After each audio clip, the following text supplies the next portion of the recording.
There is a palace on a hill in North London that has burned twice, been used as a prison, and stood empty for longer years of its history than any other great public building in the capital. And if you climb the long slope up Muswell Hill Road on a grey October morning, past the Victorian villas and the plane trees and the scaffold towers of the most recent restoration, you will see it before you see anything else.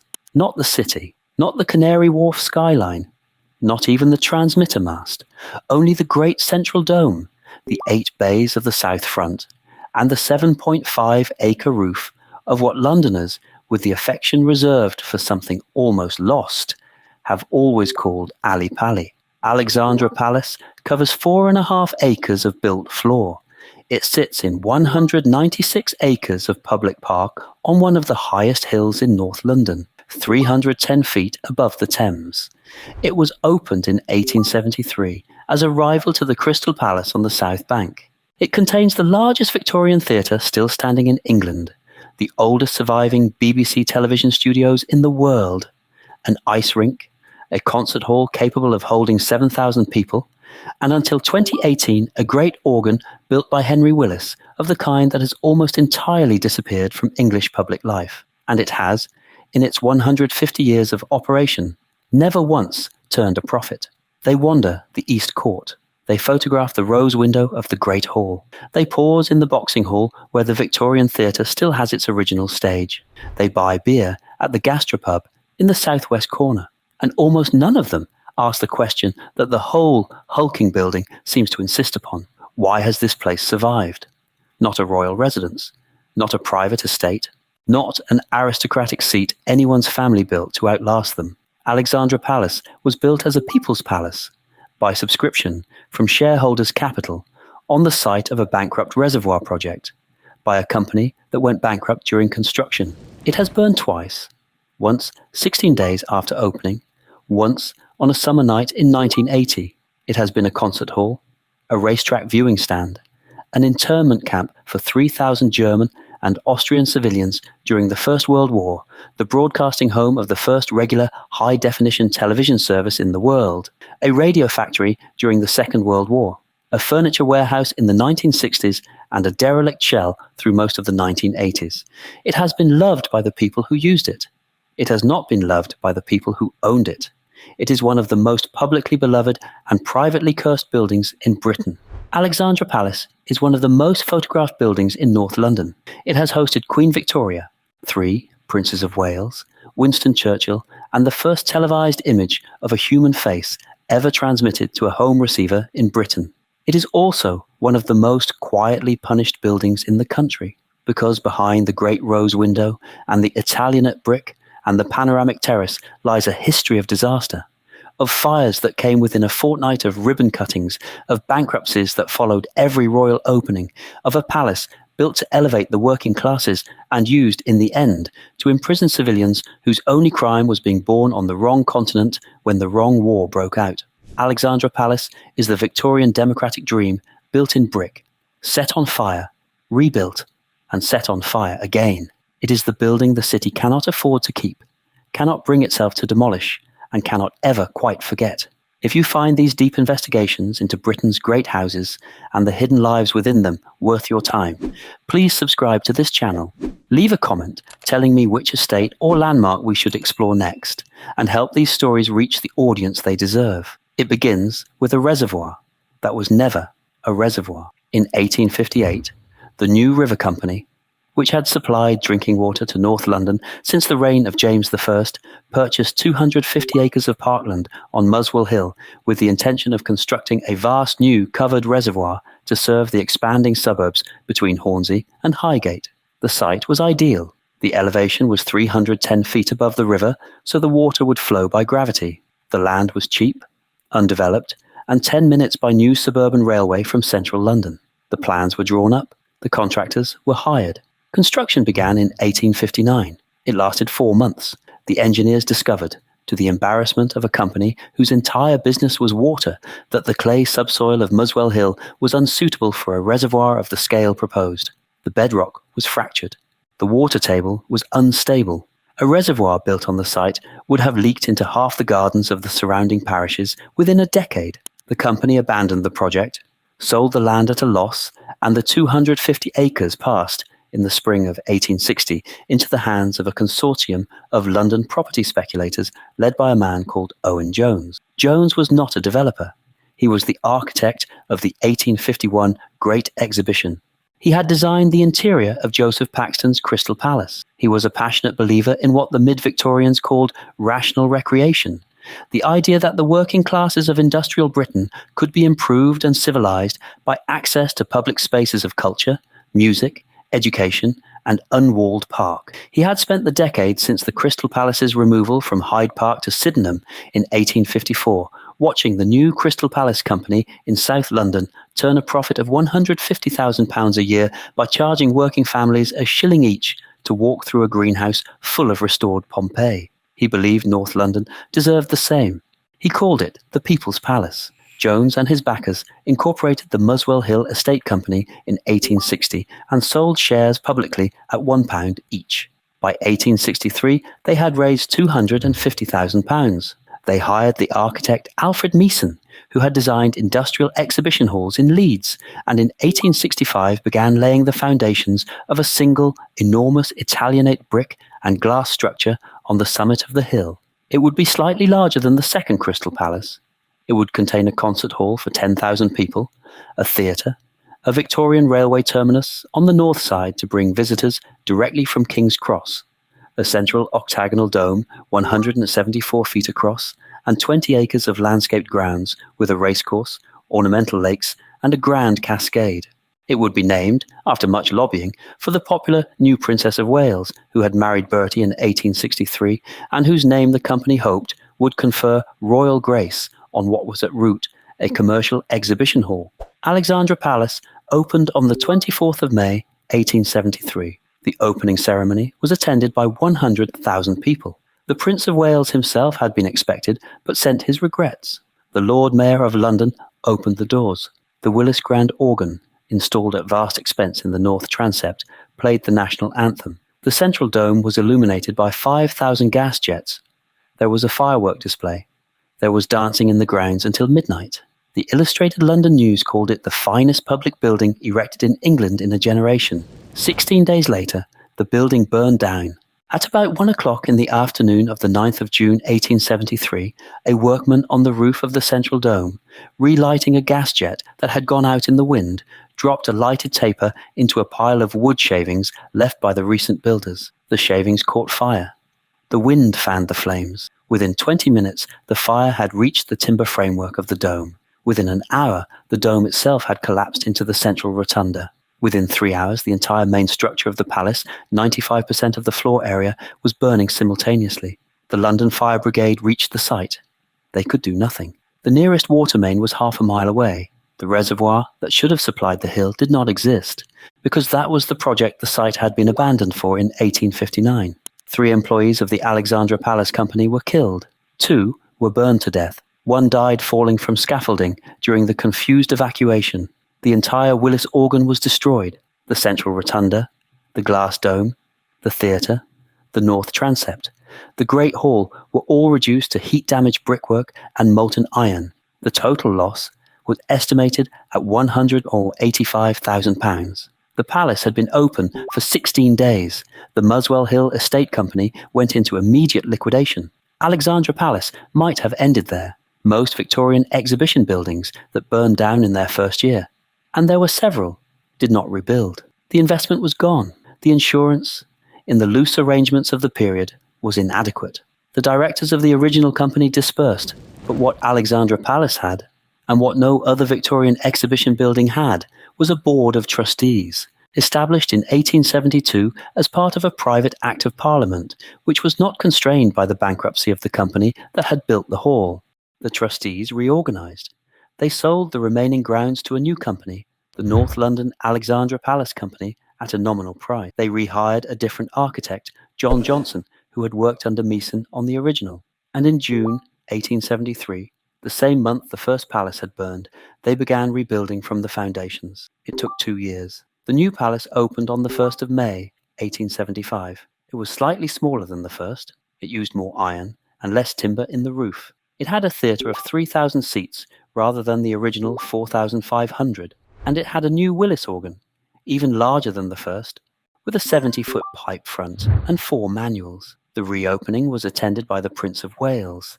The Illustrated London News reviewed it favourably. The crowds came in tens of thousands in the first summer, and the palace, which had been built to serve the people, now settled into the long, unprofitable existence that would define it for the next 150 years. It was too expensive to run. Gas lighting the glass halls alone cost £400 a week. The racecourse, added in 1876 as an attempt to attract a second category of paying visitor, lost money every year it operated. The concerts were well attended in the summer, but nearly empty in the winter. The palace required, by its 1880 accounts, an operating subsidy of approximately £18,000 a year to remain open. The subscribing companies went bankrupt in rotation. The Alexandra Palace Company Limited failed in 1880. Its successor, the People's Palace Company, failed in 1887. A trustees-only arrangement from 1889 lasted 6 years before the trustees ran out of funds in 1895. In 1900, after 40 years of intermittent private ownership, Alexandra Palace and its grounds were vested by the Alexandra Park and Palace Act of 1900 in a public trust, jointly administered by the local boroughs of Hornsey, Finchley, Tottenham, and Wood Green, together with representatives of the London County Council.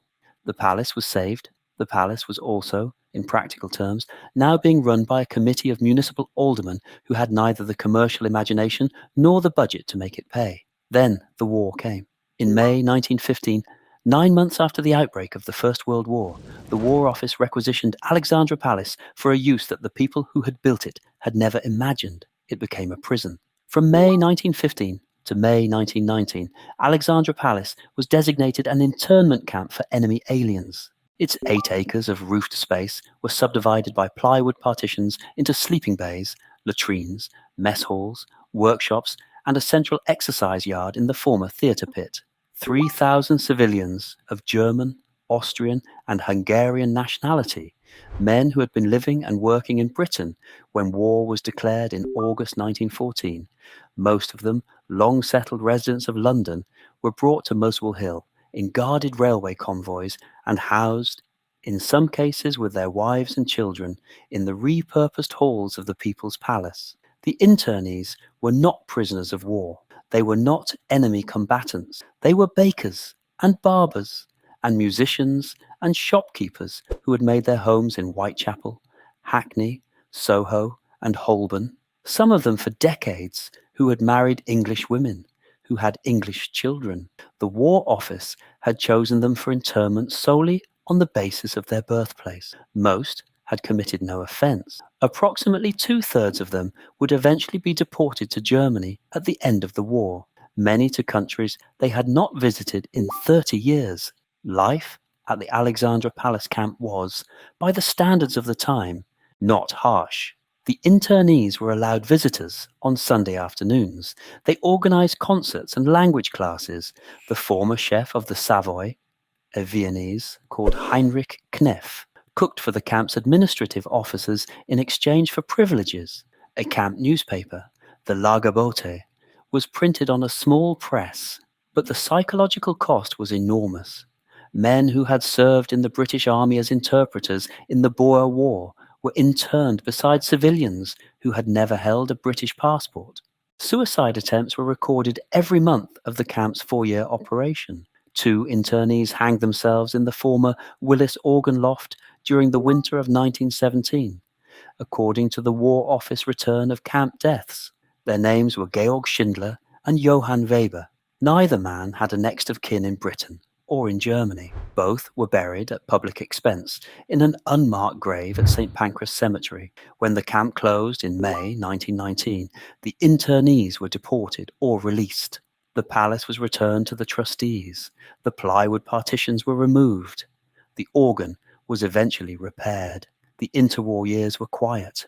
The palace hosted dog shows, roller skating tournaments, brass band competitions and the occasional political rally. The racecourse was sold off to a horse breeding company in 1923. The finances remained, as always, approximately solvent and absolutely unprofitable. And then, on the 2nd of November 1936, at 3:30 in the afternoon, in a converted studio in the east wing of the palace, a 30-line television camera pointed at a woman called Adele Dixon, who was wearing an evening gown and singing a song called Magic Rays of Light. The broadcast, going out on the BBC television service from transmitter mast Alexandra Palace, was the first regular high-definition television programme transmitted anywhere in the world. Alexandra Palace had become a broadcaster. The BBC had leased the East Wing in 1935 on a 10-year contract at a nominal rent. They had converted the former banqueting hall into a studio, installed 2 competing television systems, the electronic Marconi EMI and the mechanical Baird, and begun trial broadcasts in August 1936.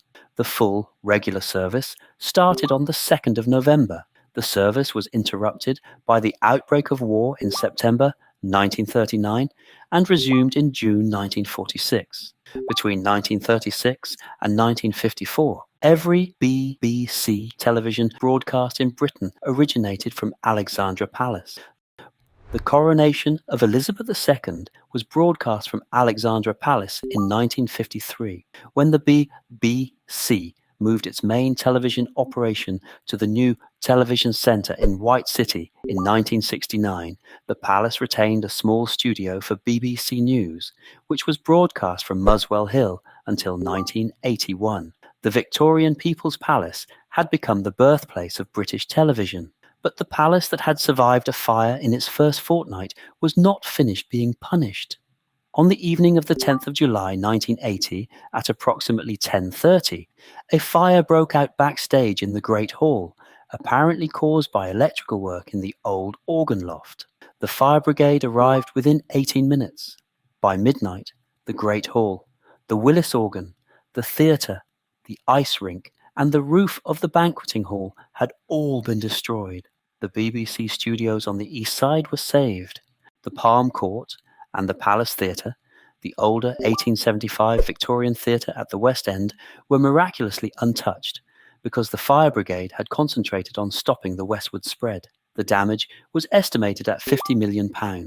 The 1980 fire was the second great fire in the palace's history and the more architecturally devastating one. The dome and rotunda reconstructed in 1875 were now gone. The organ, which had been the largest concert instrument in London since its installation, was destroyed beyond restoration. The Great Hall, which had hosted the first television broadcast in 1936, was a heat-warped shell. The palace, this time, was owned not by a company, but by Haringey Council. Haringey did not have £50 million.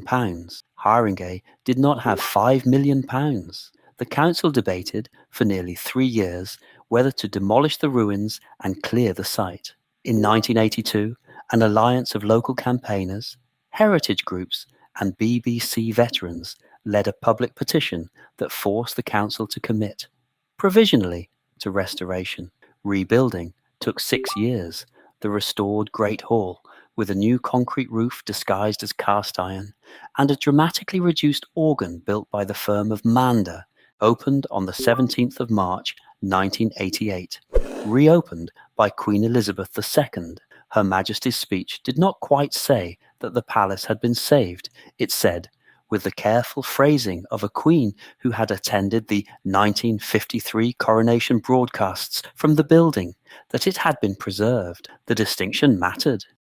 From 1988 to the present, Alexandra Palace has survived, not thrived, on a combination of ticketed concerts, ice rink revenue, ice hockey, farmers' markets, antiques fairs, and, since the 2000s, a series of large heritage lottery grants that have restored the Victorian Theatre, reopened 2018, and stabilised the East Wing.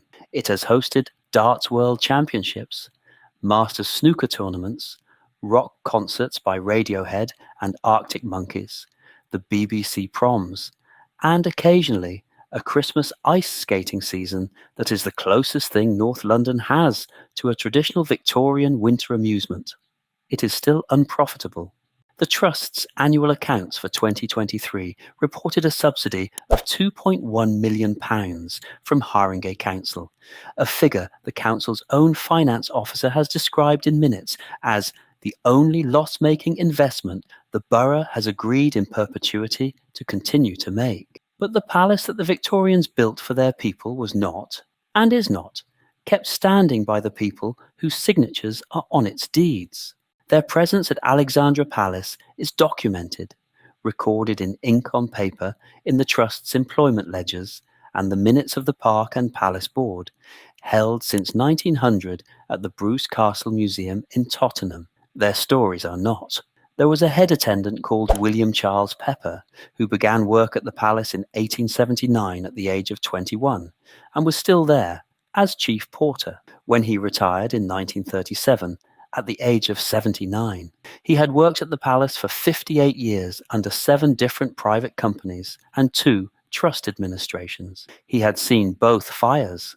He had been present on the night the BBC made its first high-definition broadcast. He had survived 2 economic depressions and 1 world war in continuous employment at a building that bankrupted every organisation that tried to own it.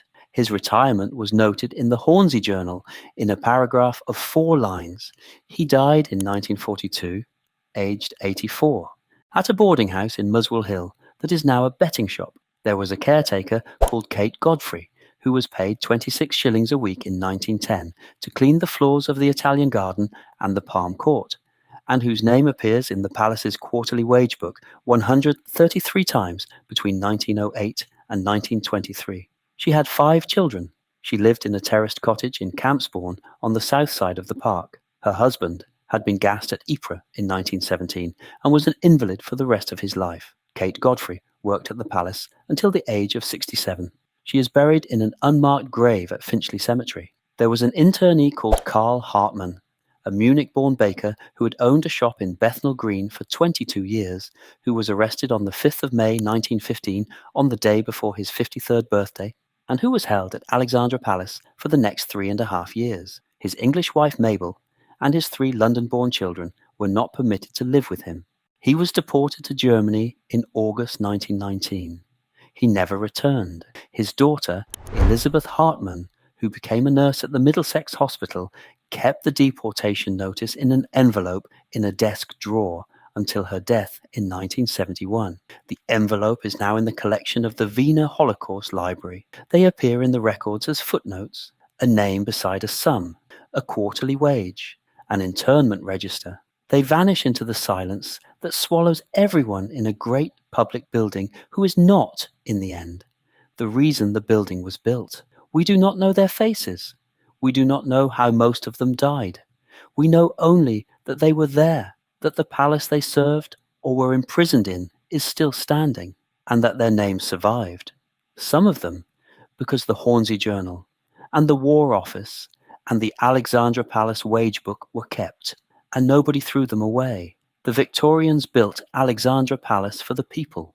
Other people built it, cleaned it, were imprisoned inside it, and kept its lights on.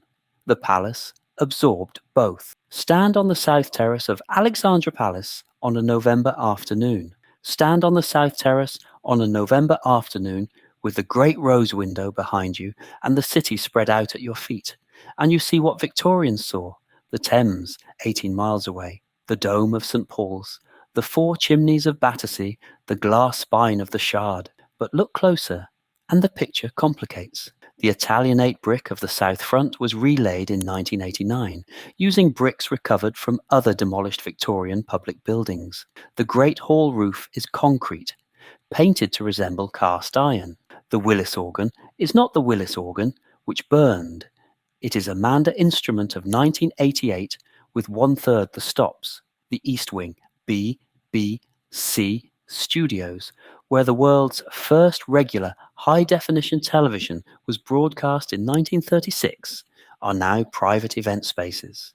The whole building is a curated memory of a democratic Victorian idea that England could not quite afford to execute and could not quite bring itself to abandon. Alexandra Palace is not one building.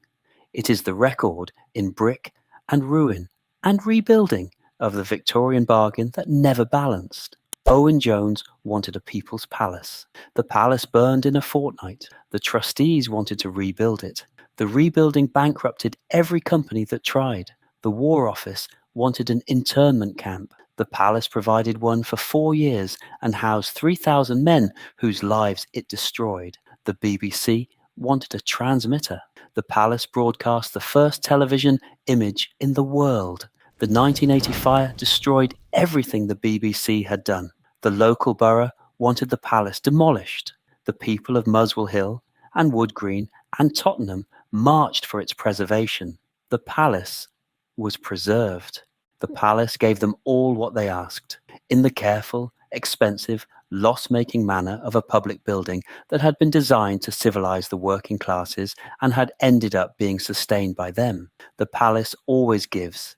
That is its genius. And that is its cost.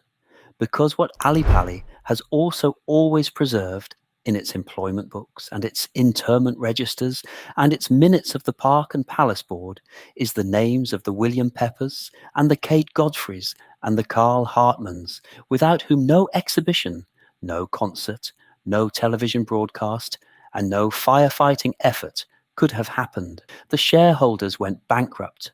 The trustees went bust. The council has run a deficit for 30 years. The staff have simply turned up every day for 150 years in a building that has never once made a profit. Alexandra Palace asks the same question that all great houses ask, but with a particular London sharpness that no other building in the city quite matches. Who does a palace belong to? The Victorian reformers who raised £250,000 at £1 a share to build it? The workman on the dome whose drop taper set it alight in June 1873? The 3,000 civilians interned inside it between 1915 and 1919? The BBC engineer who pointed a 30-line camera at a woman in an evening gown in 1936 and made the first regular high-definition television broadcast in world history? The ice skaters and dart players who now pay £15 an hour to use its rinks? Or the hill itself, the 310-foot summit of Muswell Hill, where a reservoir that could not be built was replaced by a palace that could not be made to pay, and which was here before any Alexandra had been Princess of Wales, and will be here long after the last ticket has been sold. Alexandra Palace does not answer. The palace never answers. It simply stands, 150 years old, scarred and rebuilt, and loved and loss-making, on its hill above a city that has watched it burn twice and has refused twice to let it go, and lets you decide. And somewhere in the basement of the East Wing, in a storeroom that visitors do not usually enter, there is a small bronze plaque that was put up in 1919 by the wives of the last internees, listing in 4 columns the names of the 46 men who died inside the building during its use as a camp. It was moved from the former chapel when the BBC moved in 1935. It was moved again in 1988 when the Great Hall was rebuilt. The plaque is still there. Nothing is done with it. Nothing needs to be. They are still up there. They always will be. If this story moved you, challenged you, or made you see a building differently, please like this video, subscribe to the channel, and leave a comment telling me which estate, landmark, or hidden history we should investigate next. There are hundreds of these stories waiting to be told, and every one of them is hiding something beneath the surface.